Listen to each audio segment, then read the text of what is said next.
안녕하세요. 자기계발TV 조영근입니다. 여러분은 요즘 마음 상태가 어떠신가요? 저는 아직도 마음이 오락가락합니다. 그래서 오락가락한 마음을 어떻게 잘 사용할지 생각해 보았습니다. 17세기 영국의 작가 존 밀턴은 신라곤에서 인간의 마음은 천당에서 지옥을 만들기도 하고 지옥에서 천당을 만들기도 한다고 했습니다. 그만큼 마음의 힘이 강력하다는 뜻이겠죠. 이 강력한 마음의 힘을 대변해주는 흥미로운 실험이 있습니다. 인간이 화가 났을 때 토해내는 가스를요, 고체로 만들었더니 밤색으로 변했고 그것을 쥐에게 먹였더니 쥐가 즉사했다고 합니다. 그러니까 화를 머금고 자주 화를 내는 사람은 입으로 독가스를 뿜어내고 있는 셈이지요. 화가 난 사람이 하루 동안 토해낸 도끼의 고체량은요, 무려 80명의 생명을 앗아갈 수 있는 극약과 같다는 얘기도 있을 정도입니다. 이렇듯 우리 마음속의 화는 모두를 힘들게 합니다. 반대로 마음속의 즐거움은요, 몸속의 세포까지 즐겁게 한다고 합니다. 그래서 세포 기능이 활성화돼서 신진대사가 좋아지고요. 일본 스쿠바 대학교의 유명한 무라카미 가즈오 교수는 마음의 의지에 따라서 생명체의 설계도인 DNA가 변한다는 그런 학설을 주장하기도 했었죠. 그리고 그는 인간 잠재력의 실체가 유전자임을 밝혔고, 우리 모두가 똑같이 가지고 있는 유전자 중에서 어떤 유전자의 스위치 온, 즉 불을 켜느냐에 따라서 인간의 운명이 달라진다는 것을 실험을 통해서 증명했습니다. 그러니까 좋은 유전자, 긍정의 유전자의 불을 켜면 좋은 인생 되겠죠. 나쁜 유전자, 부정의 유전자의 불을 켜면 힘든 인생이 되겠죠. 어떤 유전자의 스위치 온 할지는 순전히 우리의 마음입니다. 마음의 의지라는 얘기입니다.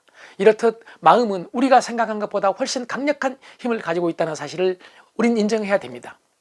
그래서 지금까지 우리는 두뇌 개발에 매진해 왔다면 이제 마음 개발에 관심을 가져야 된다고 봅니다. 그래서 21세기는 두뇌 사용법보다 마음 사용법이 훨씬 중요한 시대다 라고 생각을 하고요. 그런 차원에서 마음을 잘 사용할 수 있는 세 가지 방법을 한번 생각해 보겠습니다. 첫 번째는요, 마음의 주인이 되자는 얘기입니다.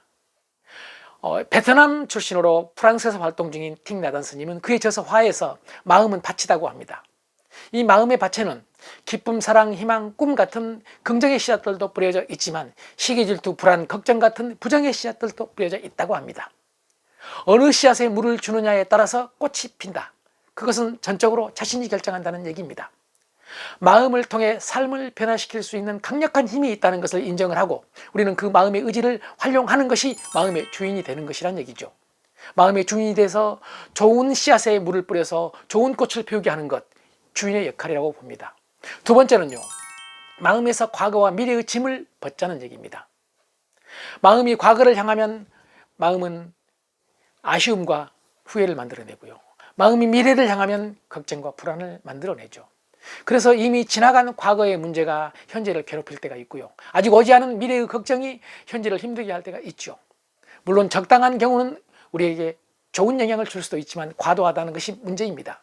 그래서 우리는 너무 과도하게 과거의 후회를 하게 되고 너무 과도하게 미래의 걱정을 하게 되고 또 과도하게 현실에 불만족하게 된다는 얘기죠. 이 세 가지의 삼중고가 우리 마음을 짓누른다는 얘기입니다. 그래서 우리 마음이 편해지고 좀 가벼워지려면은 아직 오지 않은 미래와 그리고 이미 지나가 버린 과거의 짐을 벗어버리고 오직 현실 문제에 내가 가지고 있는 마음의 힘과 에너지를 집중하자는 얘기입니다. 그러면 현실의 어려움을 극복하기가 훨씬 쉽지 않겠느냐는 것이죠.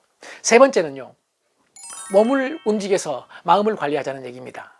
마음의 주인이 된다는 것, 과거의 짐을 벗어버린다는 것, 미래의 짐을 벗어버린다는 것, 이게 뜻대로 안 될 때가 있습니다. 내 마음, 내 뜻대로 안 될 때가 있다는 얘기죠. 그럴 때는 몸을 변화시켜서 마음을 관리할 수 있다고 주장한 사람이 있습니다.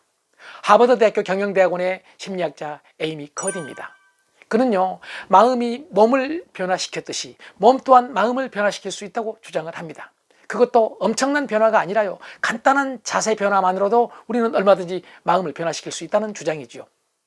우리가 무의식 중에 하고 있는 소위 몸의 모든 것들이 있죠. 호흡이나 자세나 표정 같은 것들, 움직임 같은 것들이요. 이것들을 변화시키면 마음에 엄청난 변화가 온다는 얘기인데요. 제가 이 앉아있는 이 상태에서 간단하게 몸의 변화를 한번 시도해 보겠습니다. 우선 가슴을 한번 열어보겠습니다. 깊은 호흡을 한번 해보겠습니다.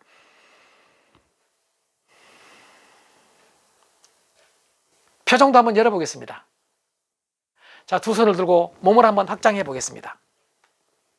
뭐 할 수만 있다면 밖에 나가서 한번 움직여 보는 것도 좋겠죠. 지금 제가 시도한 몸의 변화는 아주 간단한 것입니다. 앉아서 누구든지 할 수 있는 것입니다. 그랬더니 마음이 열린 것 같은 느낌을 받습니다. 몸이 변하니 마음이 변한다는 것을 저 스스로 체험할 수 있었습니다. 여러분도 한번 해보시죠. 몸을 펴면 마음이 펴니다. 몸이 확장이 되면 마음이 확장이 되면서 자신감이 생깁니다. 몸을 움직이면 마음도 열리면서 움직인다는 얘기입니다. 이것은 직감과 느낌일 뿐만 아니라 과학입니다. 감사합니다. 오늘도 행복하세요.